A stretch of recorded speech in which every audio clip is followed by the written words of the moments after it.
Thank you, Andrea and Bronwyn. So as I mentioned, my name is Jaya and I'm a paralegal at Peters & Peters. I work within the business crime department of the firm, so I deal with predominantly business crime cases, fraud, money laundering, tax cases, quite a lot of regulatory offences as well. So my background, I studied biology, chemistry and geography at A-level. I was the first in my family to attend university, and my degree was in forensic science, and I chose to do a year in industry, which was a year of practical experience called, I think they used to call it a sandwich year. I'm not sure whether that's still done at universities, but it was something that I thought would be quite valuable experience that would help me with employment after I graduated. I didn't have any contacts in the legal profession either before I got any practical work experience.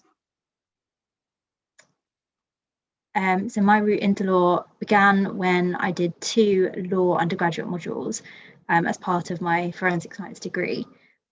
Because it was so interesting, I then Googled how to become a lawyer without a law degree.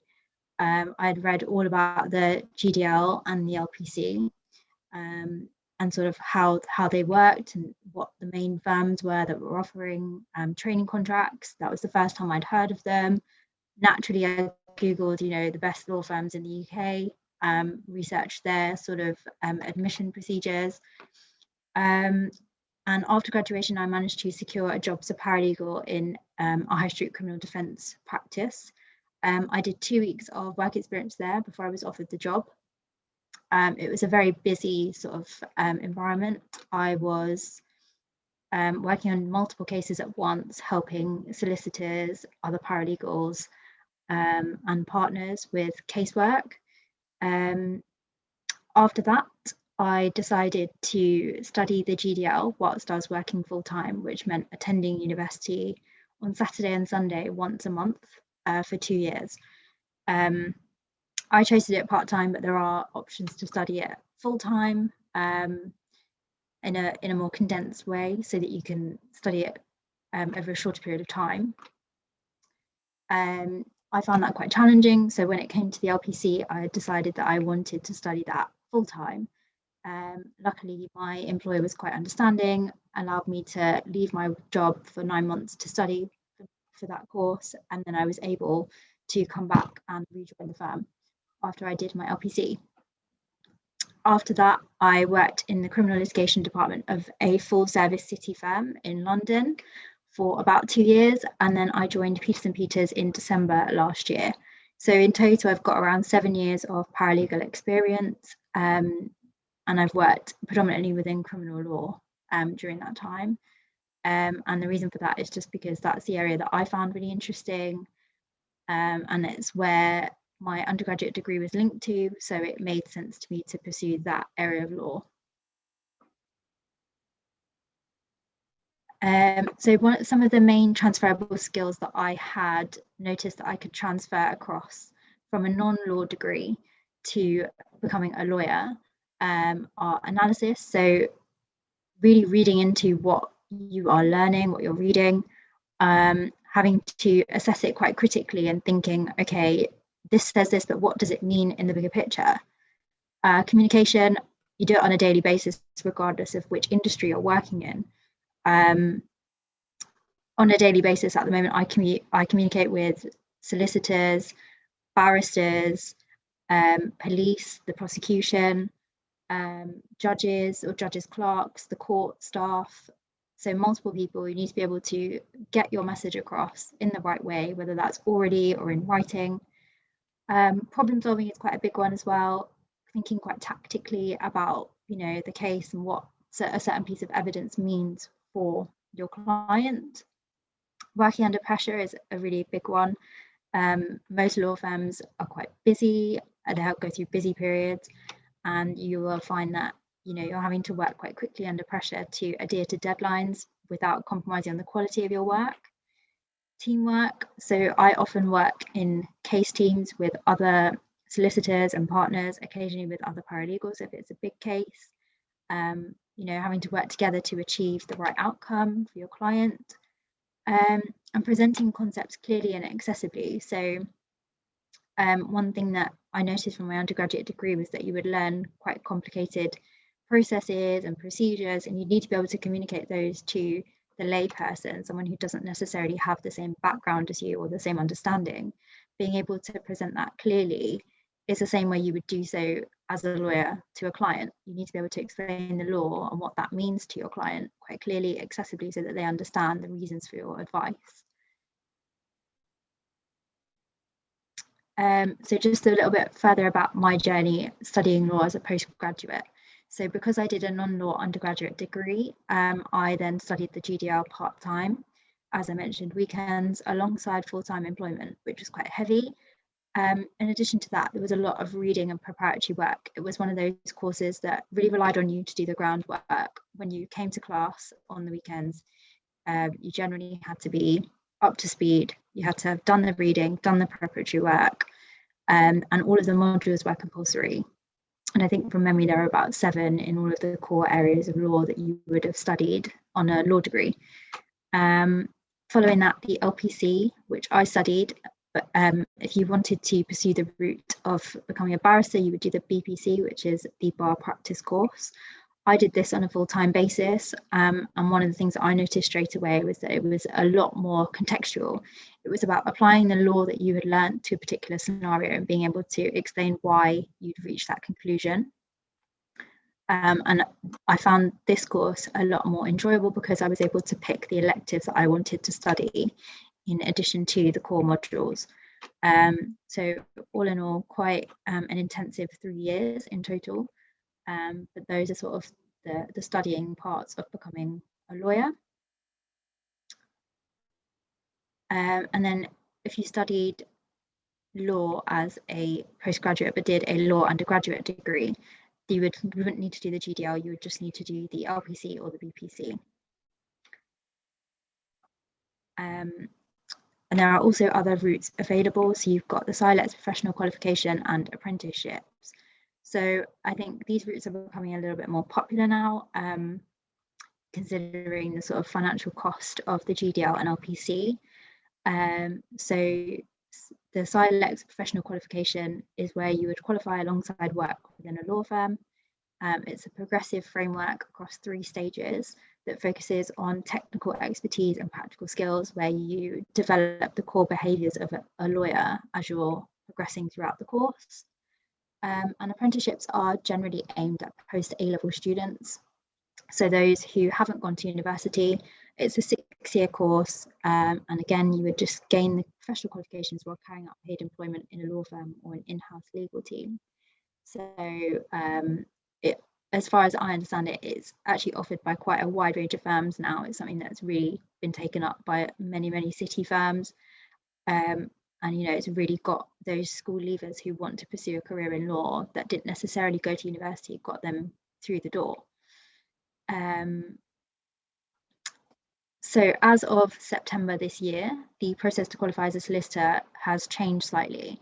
The GDL and LPC have long been criticised for shutting out quite a few students on the basis of accessibility into the legal profession, and the SQE was rumoured to be coming into effect for years and years.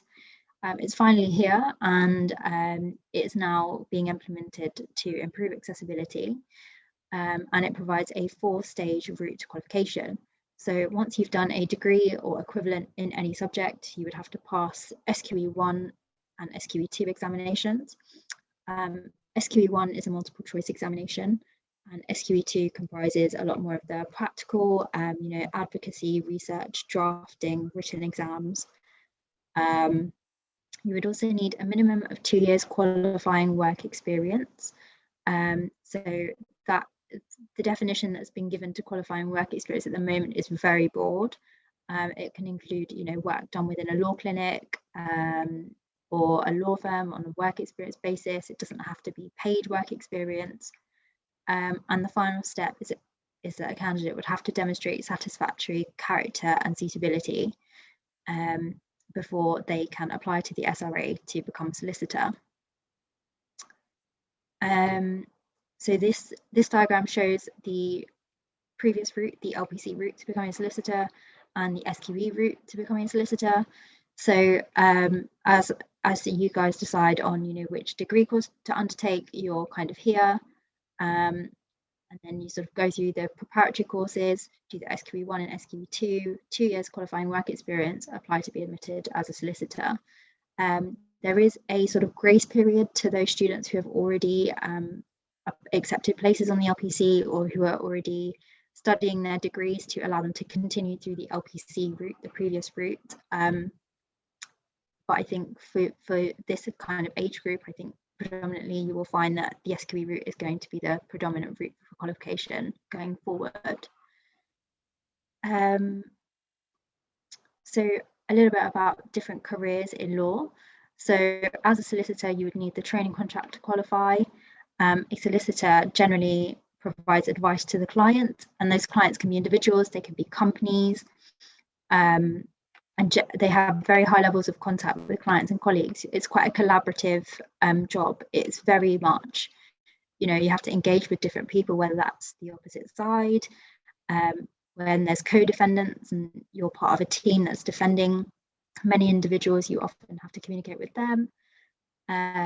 Whereas a barrister mostly appears in court to conduct advocacy, which is where they stand up in court and speak on behalf of the client. They have a lot less direct client contact. Generally, they communicate through the solicitor to the client. And in order to qualify as a barrister, you would have to do a pupillage, which is the equivalent of a training contract. And it is 2 years long, where you are assigned to particular chambers and you attend court. I think for the first 6 months, you can't speak on your own while you're in court, but then after you have done those 6 months, you can then appear in court on your own on behalf of clients. And then obviously as a paralegal, your role is to generally provide support to solicitors and barristers. You would attend court and client meetings with them. In some firms where paralegals have a lot more responsibility, they can have their own caseload and they work under the supervision of solicitors. So yeah. So a day in the life of a paralegal. So this is a day that happened a few months ago for me, coming up to a very big trial on a big SFO case that I was working on as part of a team. So on Monday, I attended a conference with the client and the barrister counsel virtually via Microsoft Teams. So this is all very much remote working. On the Tuesday, I prepared electronic bundles for a pre-trial hearing and then had to liaise with the court to organise a delivery of those bundles to for the relevant hearing. So lots of backwards and forwards, preparing electronic bundles. Generally, you have to run them by the solicitors or barristers beforehand. There's often last-minute changes. It can be quite fast-paced and quite stressful.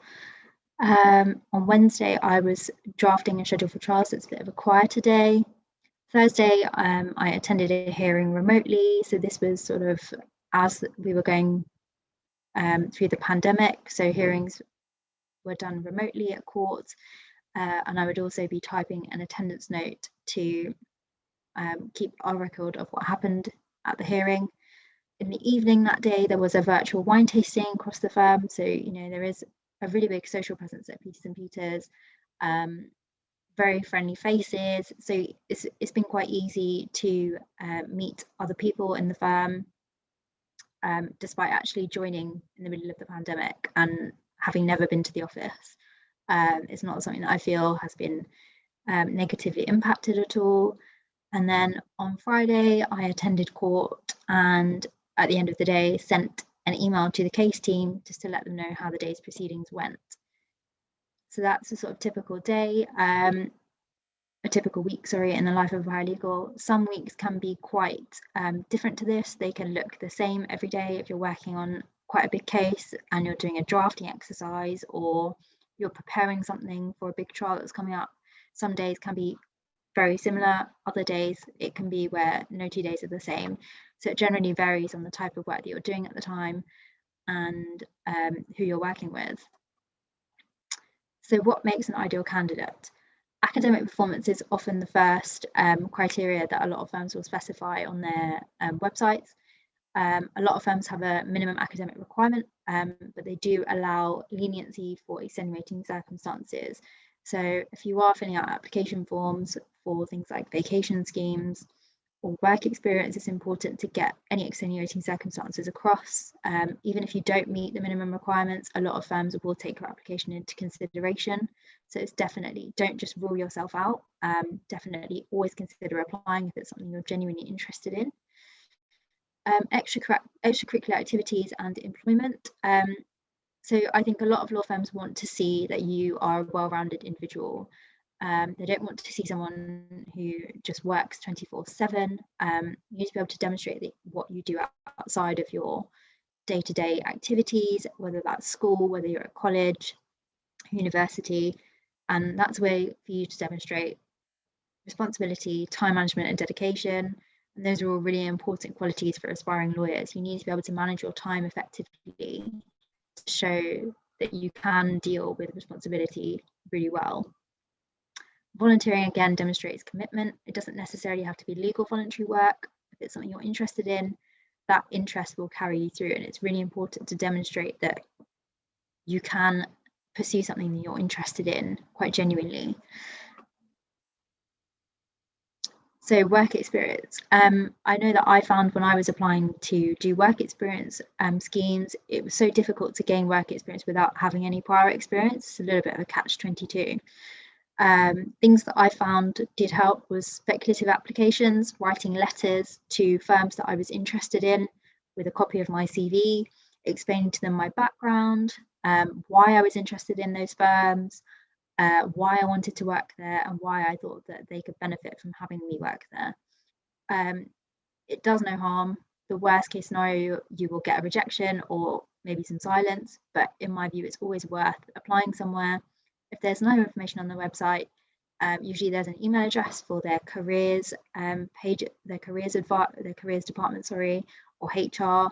Always worth a shot if you're genuinely interested in those areas. Vacation schemes are generally offered by commercial firms, and they are 2-week periods usually that are paid, where you would work in a number of different departments, and some firms actually use those as part of the recruitment process for a training contract. So once you've done a vacation scheme, they will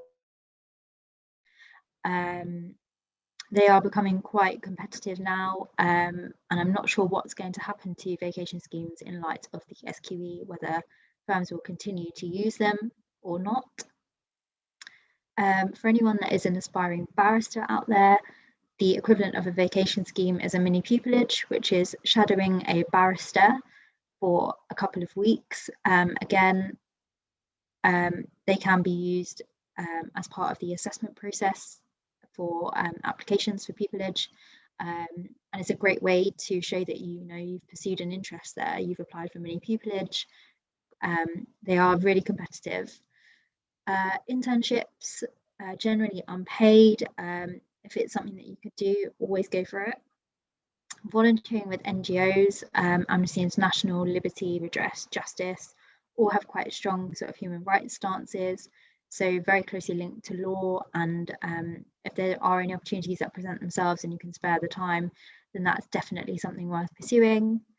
And finally, if anyone has any contacts in the legal industry, it's always worth asking around for work experience, even if it's in an area that you might not be very sure about working in. It's always worth considering. I found that doing work experience in an area of corporate law really sort of decided for me that I wasn't interested in it. So when it came to application time for training contracts and I was going to interviews, they could say, why are you interested in this area of law and why not commercial law? Well, and then I could say, well, I actually did some work experience in a commercial law firm and I just found that I didn't enjoy it as much. It's really solidified for me that this area of law is where I want to be, and it's where my experience and my skills are most suited to. So it's always something to bear in mind. And finally, just on the topic of resources, so you've got the Access Aspiration website there with lots of information about careers in the law and other talks from some of my colleagues at Peters & Peters. You've got the University of Law, which I think is quite a comprehensive website when it comes to explaining the incoming SQE. Lawcareers.net is a great resource. I remember using it when I was doing my initial research. It tells you everything you need to know about firms, from how many positions they have for trainee solicitors to what sort of skills you need to demonstrate to get through the door of that firm, how many offices they have, the type of work they do. And a resource that's really come up in the last few years is YouTube. There are so many videos from aspiring lawyers, from trainees who have gone through the process, giving you application tips and Q&As. So there really is a lot of information out there. Even on Instagram, I'm finding, there are trainee solicitors with their own Instagram pages, and they're always willing and ready to help with any questions. So definitely make the most of those types of resources. So yeah, that's everything from me. Happy to take any questions.